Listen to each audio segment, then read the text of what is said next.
Hello dear students, आज हम UGC, TGT, PGT में आने वाले क्वेश्चंस को टैकल करेंगे। जो हमारी क्वेश्चन आंसर सेशन की सीरीज चल रही है उसका नेक्स्ट पार्ट है। इसमें हमने कुछ मिसलेनियस क्वेश्चंस रखे हैं जो डिफरेंट डिफरेंट टॉपिक से पूछे जा रहे हैं, कई बार पेपर्स में आ चुके हैं। आप इनको टैकल करें, स्टडी करके जाएं, ये आपके लिए हेल्पफुल रहेंगे। हमारा पहला क्वेश्चन है, भारतीय संविधान की प्रस्तावना में कौन से शब्द शामिल हैं? ऑप्शन ए संप्रभु, समाजवादी, धर्मनिरपेक्ष, लोकतांत्रिक गणराज्य। बी संप्रभु, समाजवादी, धर्मनिरपेक्ष, गणराज्य। सी संप्रभु, धर्मनिरपेक्ष, लोकतांत्रिक गणराज्य। डी संप्रभु, समाजवादी, लोकतांत्रिक गणराज्य। तो इसका सही उत्तर होगा ऑप्शन ए संप्रभु, समाजवादी, धर्मनिरपेक्ष, लोकतांत्रिक गणराज्य। और आपको बता दें यहाँ पर तीन शब्द समाजवादी, धर्मनिरपेक्ष, ये दो शब्द जो हैं ये 42nd अमेंडमेंट 1976 के द्वारा प्रस्तावना में जोड़े गए थे, समाजवादी और धर्मनिरपेक्ष। हमारा नेक्स्ट क्वेश्चन है, भारतीय संविधान के किस अनुच्छेद में समानता का अधिकार वर्णित है? भारतीय संविधान के किस अनुच्छेद में समानता का अधिकार वर्णित है? ऑप्शन ए अनुच्छेद 14, option B article 19, option C article 21, option D article 32। तो क्वेश्चन क्या है? समानता का अधिकार। आपको पता है समानता का अधिकार ऑप्शन ए आर्टिकल 14 में मेंशन है। किसका अधिकार मेंशन है? समानता का अधिकार मेंशन है।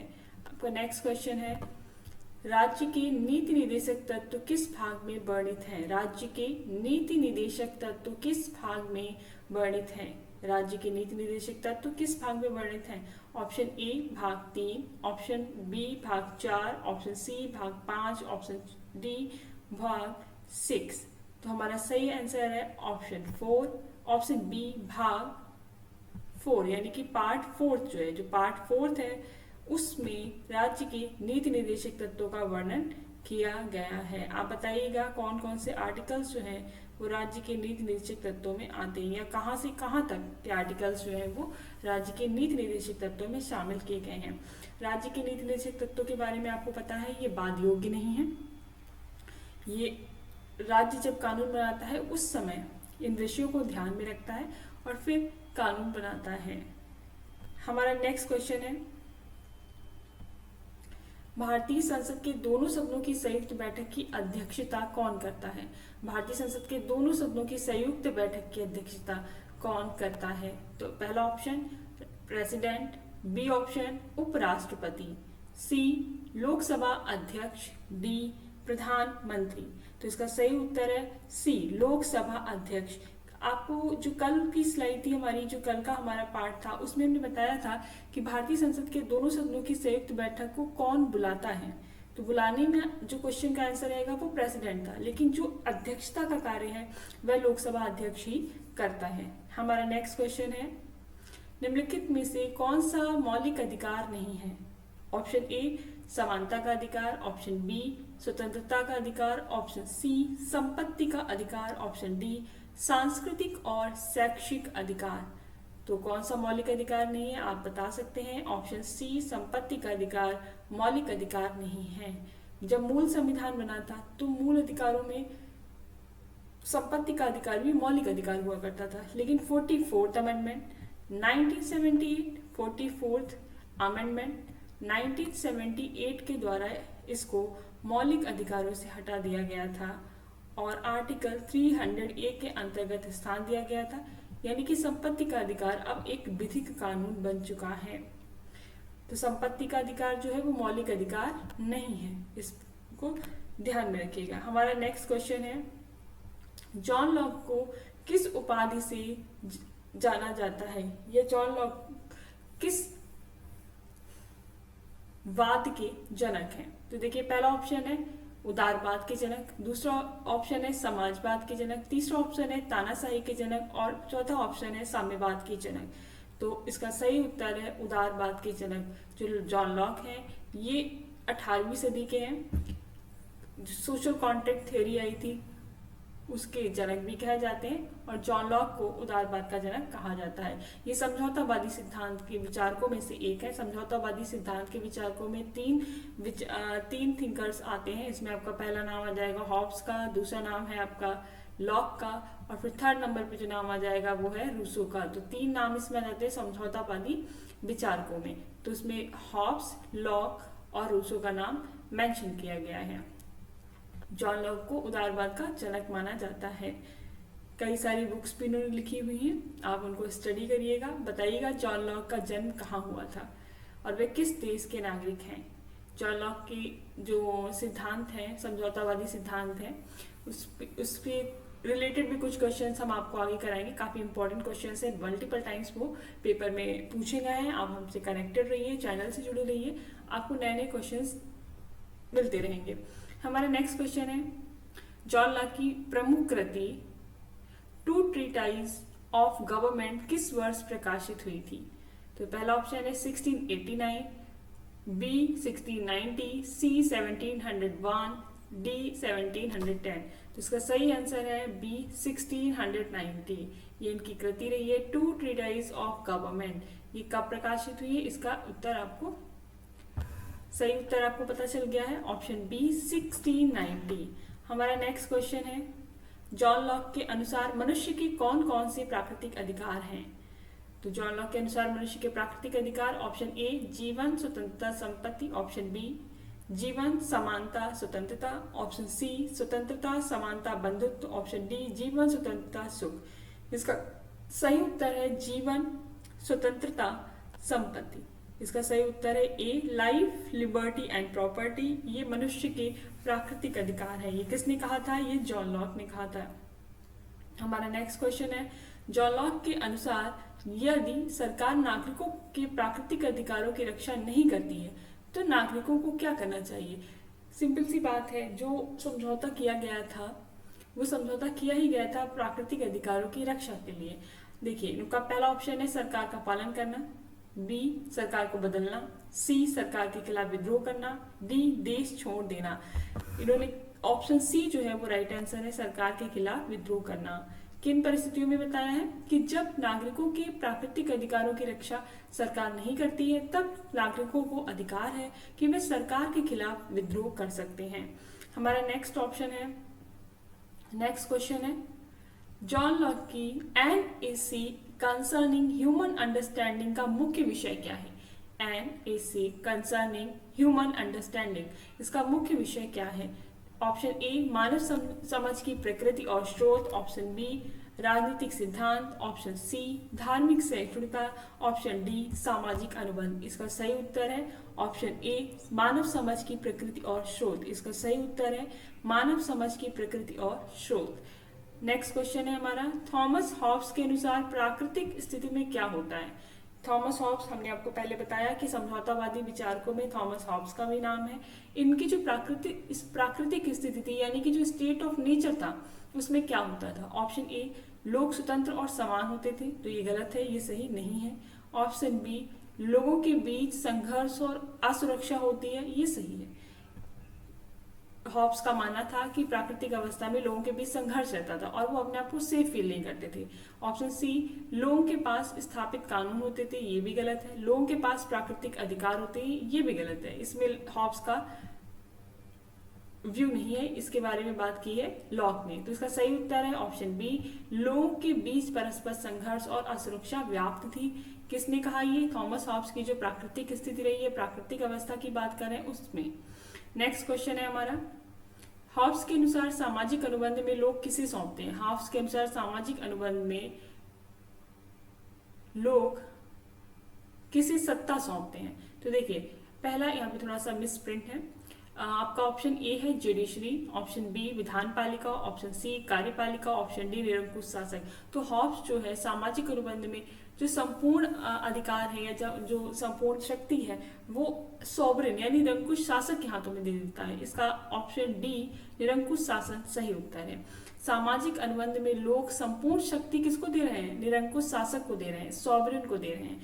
ये निरंकुश शासक जिसके ऊपर कोई भी बंधन नहीं है और वह स्वयं उस समझौते से स्वतंत्र होता है। नेक्स्ट क्वेश्चन देखिए हमारा, नीचे दो कथन दिए गए हैं, एक कथन ए और दूसरा कारण है। अब कथन ए, बी आर अम्बेडकर मौजूदा संघीय ढांचे के आलोचक थे। ऑप्शन कारण आर है, अंबेडकर के अनुसार स्थानीय स्वशासन के पास ना तो विधायी शक्ति है और ना ही कार्यकारी शक्ति है। तो इसका सही उत्तर है ए भी सही है और आर भी सही है। और आर जो है, जो हमारा कारण है, वो कथन की व्याख्या करता है। एक बार फिर इसको देख लेते हैं। बी आर अम्बेडकर मौजूदा संघीय ढांचे के आलोचक थे, जो संघीय ढांचा था उसके आलोचक थे, तो सही है। अम्बेडकर के अनुसार स्थानीय स्वशासन के पास ना तो विधायी शक्ति है और न कार्यकारी शक्ति, इसी वजह से उन्होंने आलोचना की होगी। तो दोनों ही सही हैं और आर एक ही सही व्याख्या करता है। हमारा नेक्स्ट क्वेश्चन है, मानव संबंध सिद्धांत के बारे में निम्नलिखित कथनों में से कौन सा सही नहीं है। मानव संबंध सिद्धांत, देखिए इसके ऑप्शंस क्या दिए गए हैं। ऑप्शन ए, संगठन को सामाजिक पद्धति के रूप में देखना चाहिए। ऑप्शन, हमें यहाँ पे जो जवाब देना है वो नहीं बताना है कि कौन सा गलत है मानव संबंध सिद्धांत के बारे में। ऑप्शन ए, संगठन को सामाजिक पद्धति के रूप में देखना चाहिए, तो सही है। ऑप्शन बी, श्रमिक संपूर्ण मानवगत लक्षणों से संपन्न मानवीय प्राणी है, ये भी सही है। अनौपचारिक तत्व समग्र संगठनात्मक उत्पादन में महत्वपूर्ण भूमिका का निर्वाह नहीं करते हैं। ये आपका आंसर जो है मानव संबंध सिद्धांत के बारे में ठीक होगा। इसका सही उत्तर है ऑप्शन सी। इसका सही उत्तर है ऑप्शन सी। और जो डी ऑप्शन दिया है, संगठन में व्यक्तिगत मूल्यों की बजाय सामाजिक मूल्य होते हैं, ये भी सही है। लेकिन जो हमें आंसर बताना है वो है कि मानव संबंध सिद्धांत के बारे में कौन सा कथन गलत है। तो जो कथन गलत है वो है अनौपचारिक तत्व समग्र संगठनात्मक उत्पादन में महत्वपूर्ण भूमिका का निर्वाह करते हैं। नेक्स्ट क्वेश्चन है, भारत की संविधान सभा को किसने भारत के सूक्ष्म दल की संज्ञा दी है। Option A, B R Ambedkar. Option B, Granville Austin. Option C, Rajni Kothari. Option D, Rajendra Prasad. तो ग्रेनविल ऑस्टिन ऑप्शन बी सही है। इन्होंने भारतीय संविधान सभा को सूक्ष्म दल, भारत के सूक्ष्म दल की संज्ञा दी है। आप बताइए, बी आर अम्बेडकर ने भारत के किस भाग को संविधान की आत्मा कहा है। और आप बताइए, राजेंद्र प्रसाद किस नंबर के प्रेसिडेंट थे। नेक्स्ट क्वेश्चन देखिए, भारत के चुनाव आयोग आर्टिकल 324 द्वारा चुनावों की अधीक्षण, निर्देशन और नियंत्रण की शक्ति कब से लागू हुई।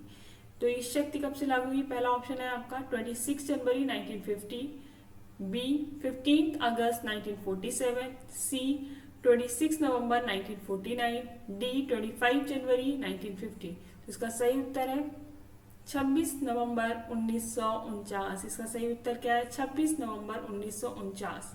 हमारा नेक्स्ट क्वेश्चन है, भारतीय संविधान में नागरिकता से संबंधित प्रावधान किस अनुच्छेद में है। भारतीय संविधान में नागरिकता से संबंधित प्रावधान, ऑप्शन ए अनुच्छेद 5 से 11, ऑप्शन बी अनुच्छेद 12 से 18, ऑप्शन सी अनुच्छेद 20 से 22, ऑप्शन डी अनुच्छेद 23 से 24। तो इसका सही उत्तर है अनुच्छेद 5 से 11। ये नागरिकता से संबंधित प्रावधान बताते हैं। आप बताइएगा किस भाग में नागरिकता का वर्णन है, कमेंट करके बताइए कि किस भाग में नागरिकता का वर्णन किया गया है।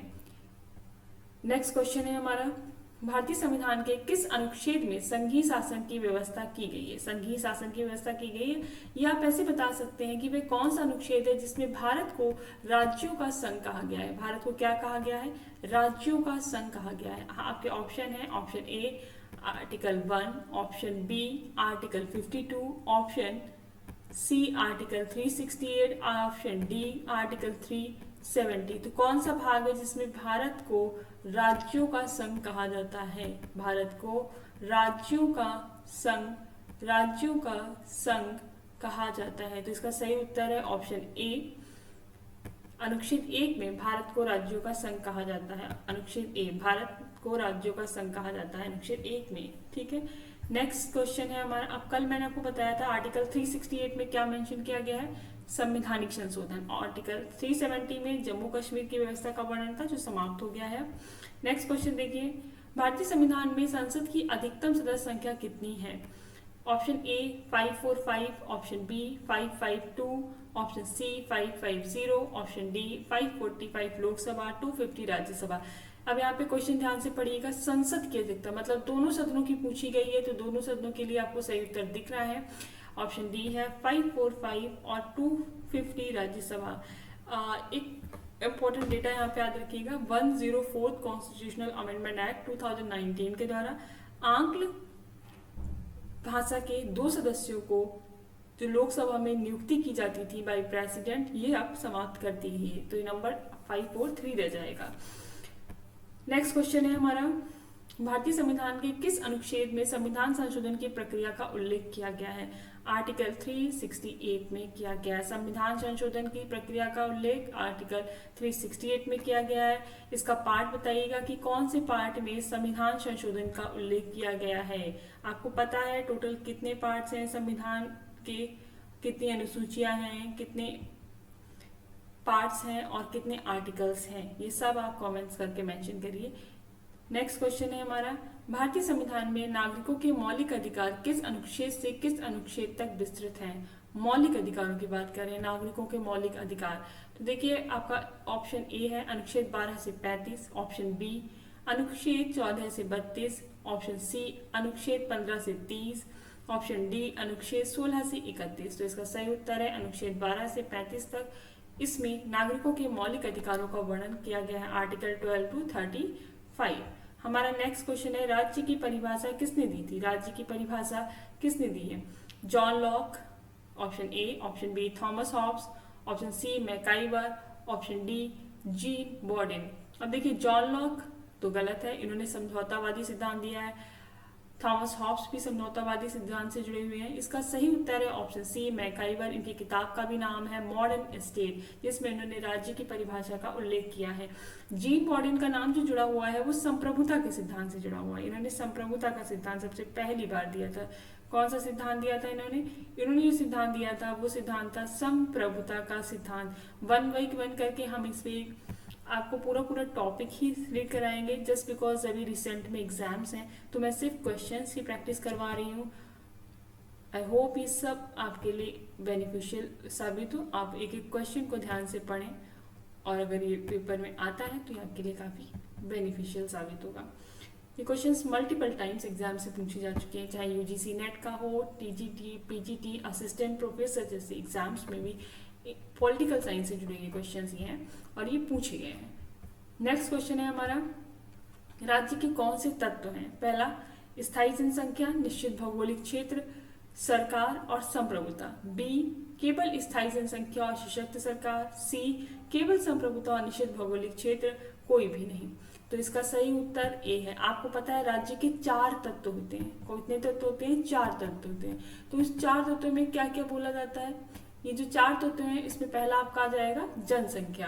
क्या आ जाएगा? जनसंख्या। दूसरा आपका आ जाएगा जनसंख्या। तीसरा है सरकार, संप्रभुता, जनसंख्या, भौगोलिक क्षेत्र, सरकार, संप्रभुता, सरकार, संप्रभुता। तो आपका सही उत्तर क्या है इसमें? ए स्थायी जनसंख्या, निश्चित भौगोलिक क्षेत्र, सरकार और संप्रभुता। नेक्स्ट क्वेश्चन है हमारा, राज्य और सरकार में अंतर क्या है? राज्य एक स्थायी संस्था है जबकि सरकार अस्थायी होती है। तो ये सही है, राज्य स्थायी है, राज्य हमेशा रहेगा, लेकिन गवर्नमेंट जो आती जाती है वो बदलती रहती है और भारत में हर 5 साल में सरकार बदलती है। ऑप्शन बी, तो इसका सही उत्तर है ऑप्शन ए। सही उत्तर क्या है? ऑप्शन ए, राज्य एक स्थायी संस्था है जबकि सरकार अस्थायी होती है। ऑप्शन बी, राज्य केवल कानून बनाती है जबकि सरकार उसे लागू करती है। राज्य का उद्देश्य सुरक्षा है जबकि सरकार का उद्देश्य कल्याण है। उपरोक्त सभी। तो इसका सही उत्तर है राज्य एक स्थायी संस्था है जबकि सरकार अस्थायी होती है। हमारा नेक्स्ट क्वेश्चन है, राज्य के प्रकार में कौन सा विकल्प सही है? ए संप्रभु राज्य, संघीय राज्य, एकात्मक राज्य। बी केवल संप्रभु राज्य। सी केवल संघीय राज्य। डी उपरोक्त सभी। इसका सही उत्तर है ए संप्रभु राज्य, संघीय राज्य और एकात्मक राज्य। जो भी राज्य हैं वो ज्यादातर ज्यादा संप्रभु राज्य ही कहलाते हैं। जैसे हमें पता है 193 कंट्रीज है, तो 193 के जो देश है वो संप्रभु राज्य है। लेकिन उन संप्रभु राज्यों में किस तरह की व्यवस्था रन करती है, वो संघीय हो सकती है, एकात्मक हो सकती है, अध्यक्षात्मक हो सकती है, ये हमें देखना होता है। नेक्स्ट देखिएगा, राज्य के उद्देश्यों में कौन सा सही है? ऑप्शन ए नागरिकों के अधिकारों की रक्षा करना। ऑप्शन बी केवल सुरक्षा प्रदान करना। ऑप्शन सी केवल आर्थिक विकास करना, ऑप्शन डी उपरोक्त सभी। तो आपका सही उत्तर है, ये कॉमन सेंस का क्वेश्चन था, नागरिकों के अधिकारों की रक्षा करना, नागरिकों के अधिकारों की रक्षा करना। हमारा नेक्स्ट क्वेश्चन है हेराल्ड लास्की, ये थोड़ा सा यहाँ पे गलत टाइप हो रखा है। हेराल्ड लास्की के अनुसार राज्य अपनी अधिकारों के द्वारा पहचाना जाता है, हर राज्य अपने अधिकारों के द्वारा पहचाना जाता है। तो इस उद्धरण का क्या अर्थ है? पहले तो स्टेटमेंट याद रखिए, किसने दिया है? हेराल्ड लास्की ने दिया है। क्या बोला? कि हर राज्य अपने अधिकारों के द्वारा जाना जाता है। तो इसका क्या अर्थ है? राज्य का उद्देश्य गरीबों की भलाई है, अधिकारों की रक्षा राज्य की पहचान है, अधिकार केवल अमीरों के लिए है, राज्य और सरकार का कोई संबंध नहीं है। तो इसका सही उत्तर है अधिकारों की रक्षा राज्य की पहचान है, ऑप्शन बी। अधिकारों की रक्षा राज्य की पहचान है, इसका सही उत्तर है। नेक्स्ट क्वेश्चन है, हमारा जो नेक्स्ट क्वेश्चन है वो है हेराल्ड लास्की, ये हेराल्ड थोड़ा रॉन्ग लिखा हुआ है, हेराल्ड लास्की की पुस्तक a grammar of politics, a grammar of politics का प्रकाशन किस वर्ष हुआ? ये इंपॉर्टेंट क्वेश्चन है, इसको आप ध्यान में रखिएगा, इनकी पुस्तक का नाम भी और किस वर्ष इसका प्रकाशन हुआ ये भी। ये 1920, 1925, 1930, 1935। इसका सही उत्तर है ऑप्शन बी 1925। कौन सी किताब है? Grammar of politics. किसने लिखी है? हेराल्ड लास्की ने लिखी है। हेराल्ड लास्की की पुस्तक अ ग्रामर ऑफ पॉलिटिक्स का प्रकाशन किस वर्ष हुआ था? Option B 1925। हमारा नेक्स्ट क्वेश्चन है, आप हेराल्ड लास्की के बारे में और बताइएगा कि किस समुदाय या किस समूह में आते हैं। जैसे ये समझौतावादी विचारक हैं, या बहुलवादी विचारक हैं, या आदर्शवादी विचारक हैं, या उदारवादी विचारक हैं, या मार्क्सवादी विचारक हैं। इस तरह का क्वेश्चन भी इनके बारे में पूछा गया है, आप हमें कमेंट करके आंसर बताएं। हेराल्ड लास्की की पुस्तक the state in theory and practice का प्रकाशन कब हुआ? Option A 1930, option B 1935, option C 1940, option D 1945। इसका सही उत्तर है 1935, ऑप्शन बी। हमारा नेक्स्ट क्वेश्चन है हेराल्ड लास्की की पुस्तक liberty in the modern state का प्रकाशन किस वर्ष हुआ? Option A 1925, option B 1930, option C 1935, option D 1940। तो liberty in the modern state, इस बुक को लिखा हेराल्ड लास्की ने और इसका प्रकाशन हुआ था 1930 में। ये कुछ पुस्तकें हैं, इनका नाम जरूर याद करके जाइएगा। हमारा नेक्स्ट क्वेश्चन है जीन जैकस रूसो की कृति द सोशल कॉन्ट्रैक्ट का प्रकाशन किस वर्ष हुआ था? सोशल कॉन्ट्रैक्ट किसकी किताब है? रूसो की किताब है। इसका प्रकाशन कब हुआ? Option A 1750, option B 1755, option C 1762, option D 1782। तो इसका सही आंसर है 1762। रूसो का जन्म कहाँ हुआ है, हमें ये बताएं। दूसरा आप ये बताइए कि रूसो किन विचारकों की श्रेणी में आते हैं और ये किस शताब्दी के विचारक हैं? 3 प्रश्नों का जवाब इनके बारे में देना है। नेक्स्ट क्वेश्चन है रूसो की कृति एमाइल और ऑन एजुकेशन, ये क्वेश्चन भी आया है, इसको भी अच्छे से याद करके जाएं। राजनीतिक सिद्धांत, शिक्षा और मानव स्वभाव, सामाजिक असमानता, आत्मकथा। तो एमाइल और ऑन एजुकेशन जो बुक है ये शिक्षा और मानव स्वभाव पर आधारित है। इसका सही उत्तर है ऑप्शन बी, शिक्षा और मानव स्वभाव। हमारा नेक्स्ट क्वेश्चन है discourses on the science and art का मुख्य विषय क्या है? पहले तो ये बताइए कि ये बुक लिखी किसने थी और इसका विषय क्या है। ऑप्शन ए कला और विज्ञान के नैतिक प्रभाव, दूसरा है राज्य की वैधता, तीसरा ऑप्शन है सामाजिक समानता, फोर्थ ऑप्शन है शिक्षा प्रणाली। तो इसका सही उत्तर है कला और विज्ञान के नैतिक प्रभाव, discourse on the science and the art. Option A कला और विज्ञान के नैतिक प्रभाव इसका सही उत्तर है। हमारा नेक्स्ट क्वेश्चन है discourse on the origin and bases of inequality among main. Discourses on the origin and bases of the inequality among main में रूसो ने किस पर चर्चा की है? तो ये किसने लिखा है?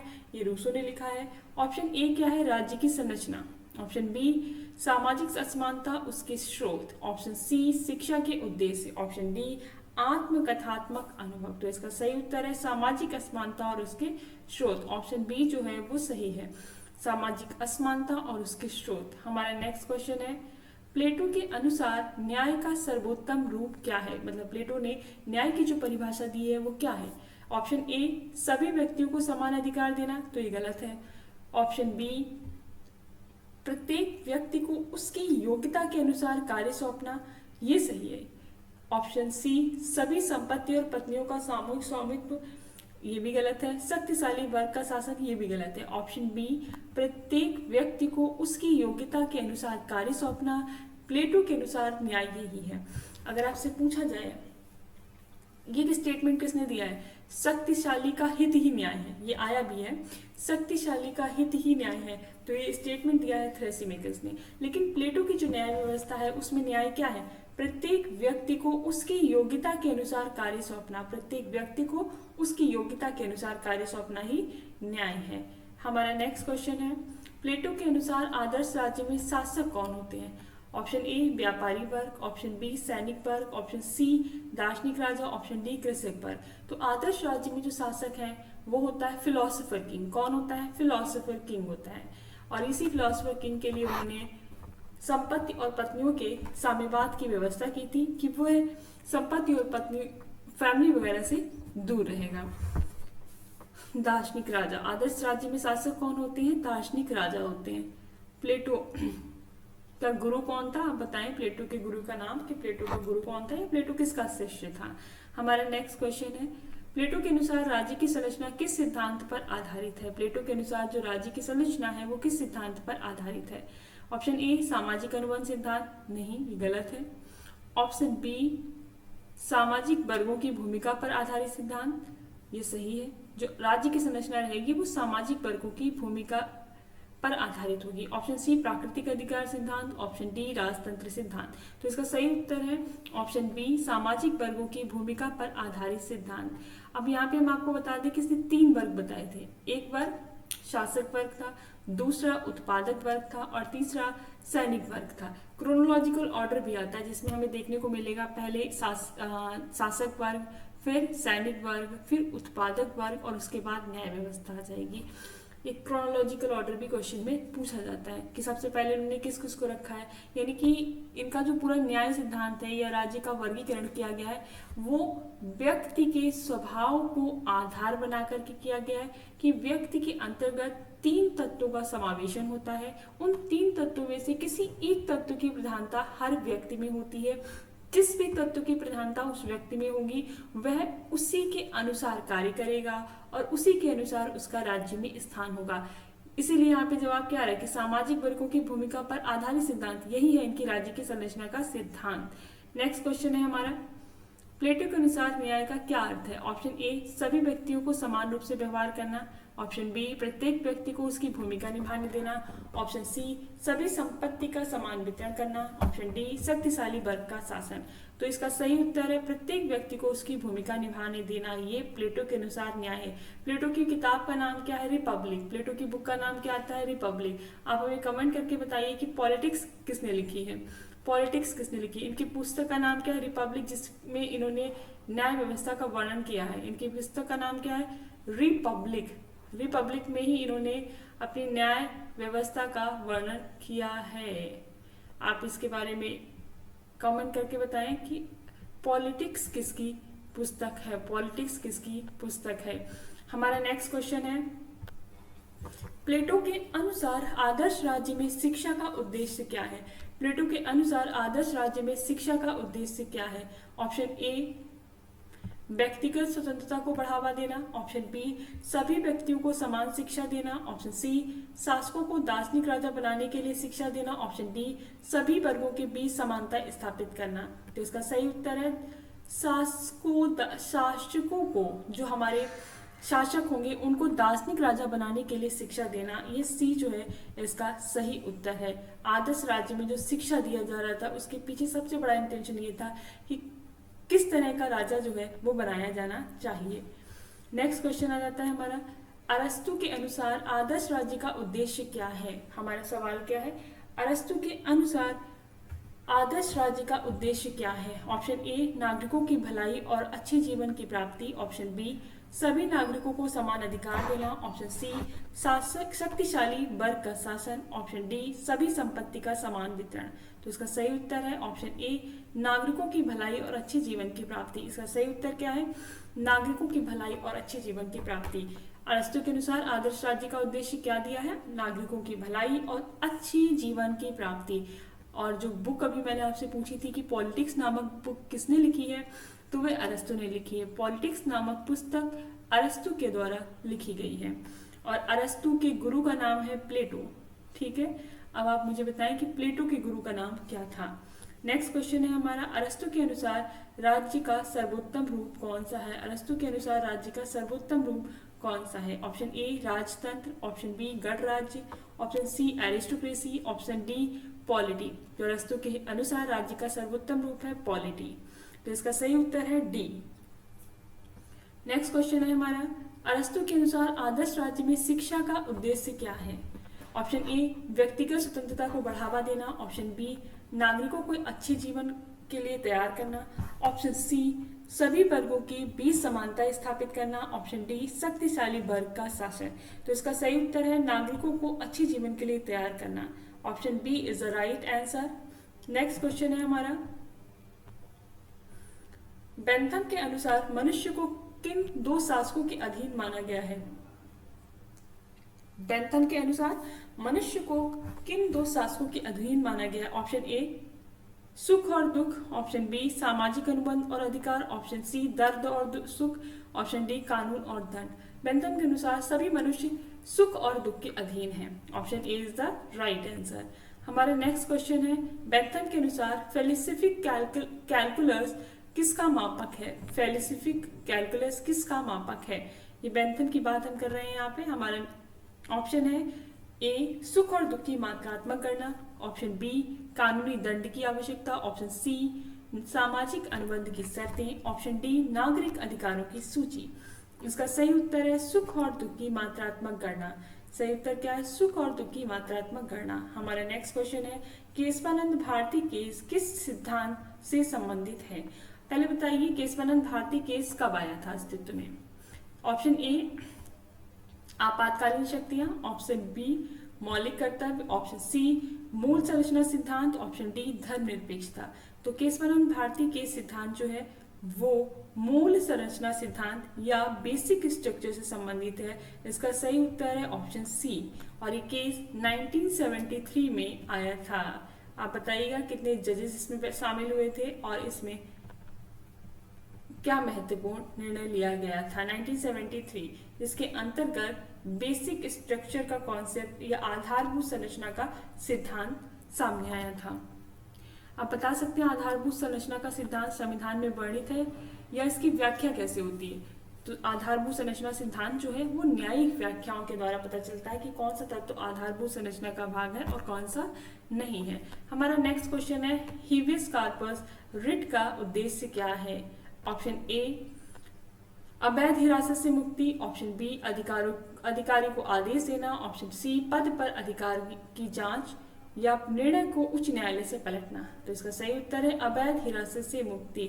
हीबियस कॉर्पस रिट किसके द्वारा जारी की जाती है?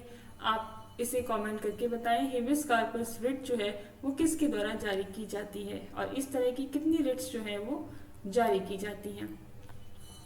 हमारा नेक्स्ट क्वेश्चन है,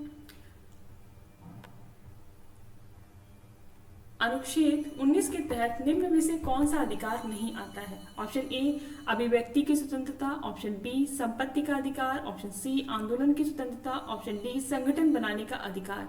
इसका सही उत्तर है संपत्ति का अधिकार अनुच्छेद 19 के अंतर्गत नहीं आता है। हमारा नेक्स्ट क्वेश्चन है, संविधान की आत्मा किस अधिकार को कहा जाता है? संविधान की आत्मा किस अधिकार को कहा जाता है? ऑप्शन ए स्वतंत्रता का अधिकार, ऑप्शन बी समानता का अधिकार, ऑप्शन सी संवैधानिक उपचार का अधिकार, ऑप्शन डी धार्मिक स्वतंत्रता। इसका सही उत्तर है ऑप्शन सी संवैधानिक उपचार का अधिकार। संविधान की आत्मा संवैधानिक उपचार का अधिकार, ये स्टेटमेंट डॉक्टर भीमराव अंबेडकर ने दिया था। और संवैधानिक उपचार के अधिकारी किस आर्टिकल में आता है? तो आर्टिकल 32 के अंतर्गत आता है। सुप्रीम कोर्ट संवैधानिक उपचारों के अधिकार के अंतर्गत 5 प्रकार की रिट जारी करता है। ऐसा ही अधिकार हाई कोर्ट को भी दिया गया है जो आर्टिकल 226 के अंतर्गत 5 प्रकार की रिट जारी करता है। हमारा नेक्स्ट क्वेश्चन है, निम्नलिखित में से कौन सा मौलिक अधिकार नहीं है?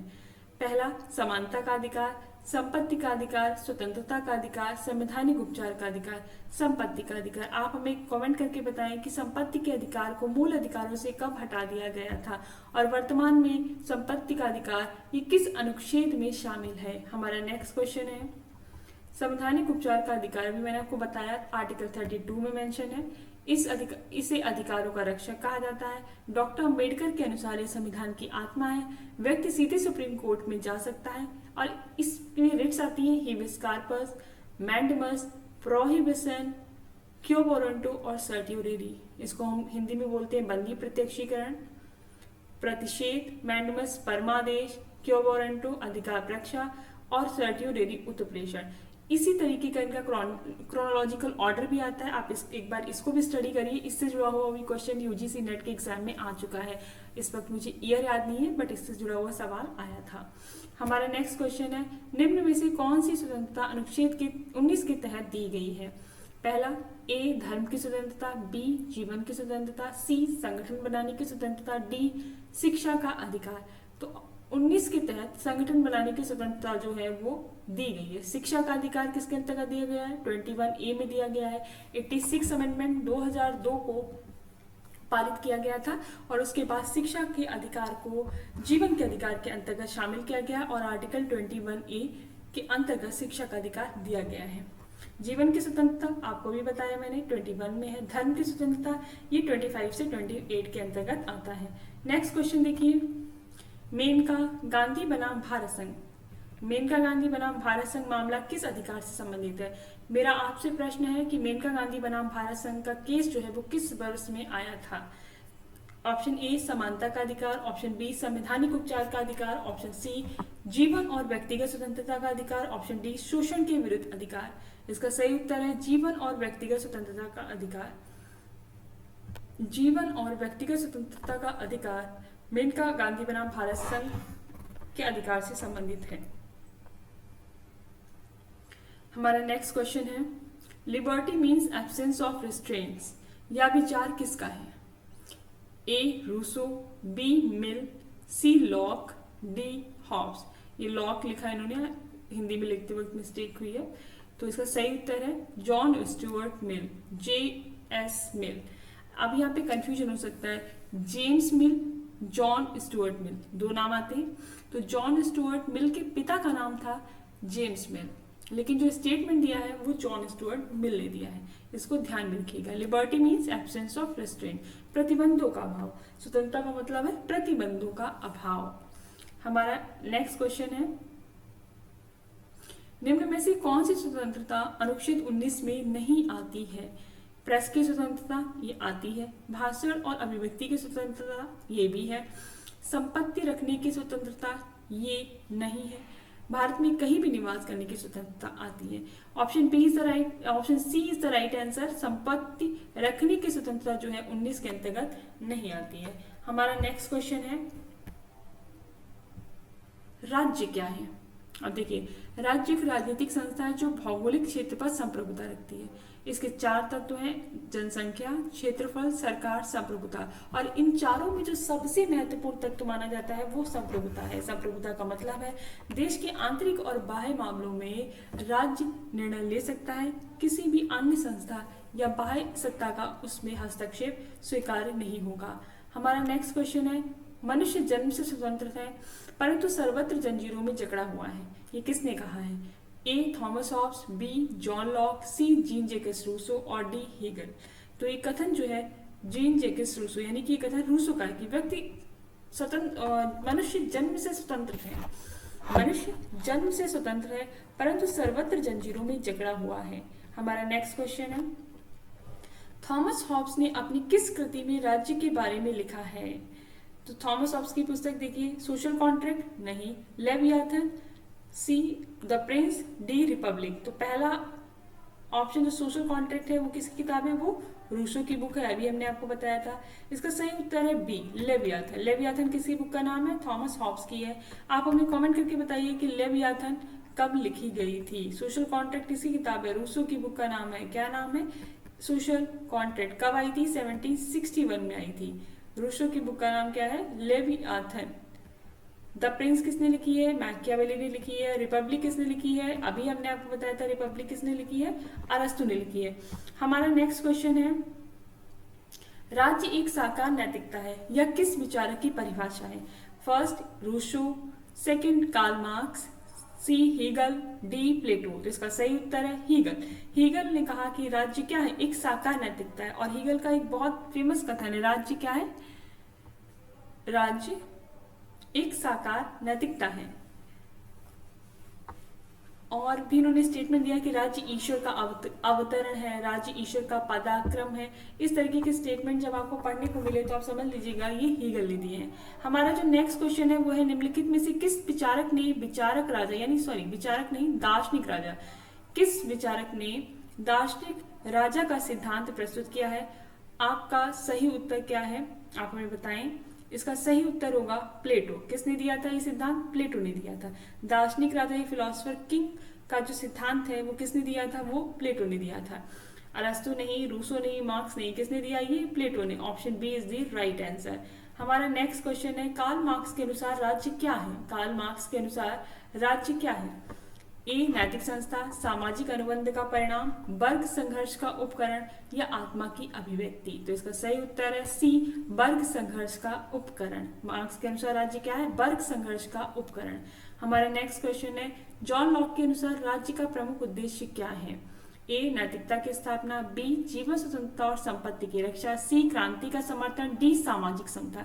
इसका सही उत्तर है जीवन स्वतंत्रता और संपत्ति की रक्षा। और यही 3 अधिकार हैं जो जॉन लॉक ने मेंशन किए थे, जीवन स्वतंत्रता और संपत्ति। इन्हीं की रक्षा के लिए राज्य का निर्माण हुआ था।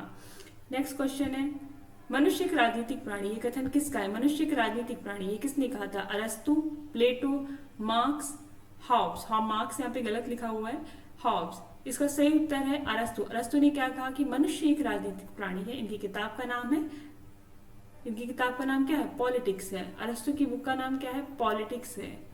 आई have to check one thing, let me complete this. राज्य वर्गों के शोषण की एक संस्था, यह कथन किसका है? यह कथन मार्क्स ने दिया था। किसने दिया था? मार्क्स ने दिया था। ये कथन किसने दिया? मार्क्स ने दिया कि राज्य क्या है? वर्गों के शोषण की एक संस्था है। ये कथन किसका है? मार्क्स का है। राज्य वर्गों के शोषण की एक संस्था है। नेक्स्ट क्वेश्चन है हमारा, सामाजिक अनुबंध सिद्धांत के 3 प्रमुख प्रवर्तक कौन है? Option A Hobbes, Marx, Plato. Hobbes, Locke, Rousseau, Rousseau, Hegel, Marx, Plato, अरस्तु, मार्क्स। तो इसका सही उत्तर है बी, हॉब्स, लॉक, रूसो। इन्होंने सामाजिक अनुबंध सिद्धांत का वर्णन किया है। हमारा नेक्स्ट क्वेश्चन है, निम्नलिखित में से कौन सा राज्य की उत्पत्ति का सिद्धांत नहीं है? ए बल सिद्धांत यानी शक्ति सिद्धांत, बी सामाजिक अनुबंध सिद्धांत, सी विकासात्मक सिद्धांत, डी आर्थिक निर्धारण सिद्धांत। तो शक्ति सिद्धांत, सामाजिक अनुबंध सिद्धांत, विकासात्मक सिद्धांत या ऐतिहासिक सिद्धांत, ये सभी राज्य की उत्पत्ति से संबंधित हैं। आर्थिक निर्धारण सिद्धांत या एक घटक सिद्धांत नहीं है। तो इसका सही उत्तर है डी, क्योंकि इन्होंने नहीं पूछा कि कौन सा नहीं है। आपको पता है शक्ति सिद्धांत, सामाजिक अनुबंध सिद्धांत, दैवीय सिद्धांत, विकासात्मक या ऐतिहासिक सिद्धांत, ये सभी राज्य की उत्पत्ति से संबंधित हैं। Thank you very much for watching this entire session. मैं आशा करती हूँ कि आपके लिए सारे क्वेश्चंस बहुत महत्वपूर्ण रहेंगे। आप अगर यूजीसी नेट जेआरएफ की प्रिपरेशन कर रहे हैं, कंटिन्यू रखिए। और इस तरह के क्वेश्चंस पेपर में आते हैं। पीजीटी, टीजीटी के एग्जाम, असिस्टेंट प्रोफेसर, पीएचडी जैसे एग्जाम्स में भी ये क्वेश्चंस आते हैं। किसी भी यूनिवर्सिटी, किसी भी स्टेट के पेपर्स क्यों ही ना हो, हम आपके लिए ऐसे बेहतरीन क्वेश्चंस की श्रृंखला लाते रहेंगे। और आप इनको रीड करें, अपने कमेंट, अपनी राय भी दें कि आगे किस टॉपिक पे आपको लेक्चर चाहिए। यहाँ पे शायद मैंने okay, no statements are right. Okay, this is right. Okay, done. तो आज का टॉपिक यहीं पे खत्म करते हैं। Thank you very much for watching me till and. अगर आपको टॉपिक पसंद आ रहा हो तो आप चैनल को लाइक करें, सब्सक्राइब करें और कमेंट्स करके अपनी राय दें। साथ ही साथ और ज़्यादा लोगों को शेयर करें। ये हमारी एक शुरुआत है, इससे काफ़ी ज़्यादा सपोर्ट हमें भी हो जाएगा और आपके लिए भी हेल्पफुल रहेगा। Thank you very much.